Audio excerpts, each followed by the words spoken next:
Het is ruim boven de 30 graden, de mussen vallen van het dak en de verwachting is dat de zomers in de toekomst nog warmer en droger worden.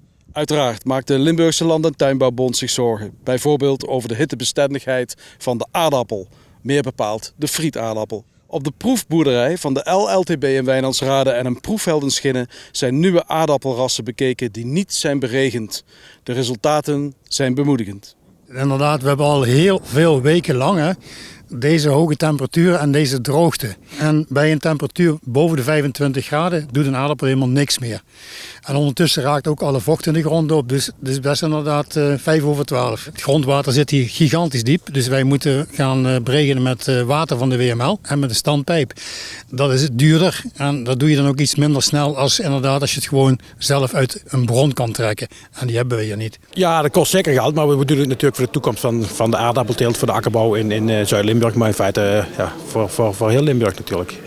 En ook voor dat we nog friet kunnen eten in het weekend of wanneer dat we dat doen. Hè. Dus het belang is ook groot natuurlijk. We proberen ons zoveel mogelijk aan te passen. Hè. We kijken naar andere gewassen, andere teeltmethodes. Dit kost gewoon echt wel opbrengst. Dus ik denk dat er echt wel een schaarste komt. Hè. Dat wil niet zeggen dat de schappen helemaal leeg zijn. Nee, daar moeten we natuurlijk ook een klein beetje voorzichtig mee zijn. Maar dit gaat wel iets doen met de prijzen in de winkel natuurlijk. Dat lijkt me helder. Als je nou gaat kijken naar de oude rassen en de nieuwe rassen, dan zie je hier de Fontane, is een oude ras. Dat doet het inmiddels al 30 jaar. Het is heel moeilijk om van deze aardappel een friet te maken. Ik kijk naar een nieuwe ras, de Donata. Dan zie je een heel ander beeld. Donata heeft al mooie grove knollen in de opbrengst liggen. Het zit ook qua opbrengst, het zit op 45 ton, 39 ton. 6000 kilo meer, dat is 15% meer ongeveer.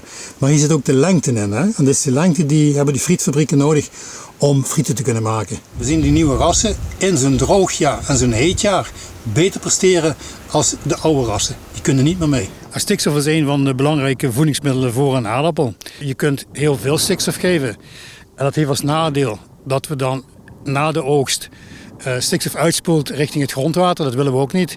Dus we willen proberen met zo min mogelijk stikstof zo hoog mogelijk opbrengst te halen. Dat is eigenlijk hetgeen wat we aan het doen zijn. Dus de uitdagingen zijn water en stikstof. Water en stikstof en water aan twee kanten, want je had het net over de droge periodes. Maar gegarandeerd het volgende jaar is zeiknat. Dus het wisselt elkaar af in extreme. Er is geen gulden middenweg meer. Maar het is of heel nat of het is heel droog en heet.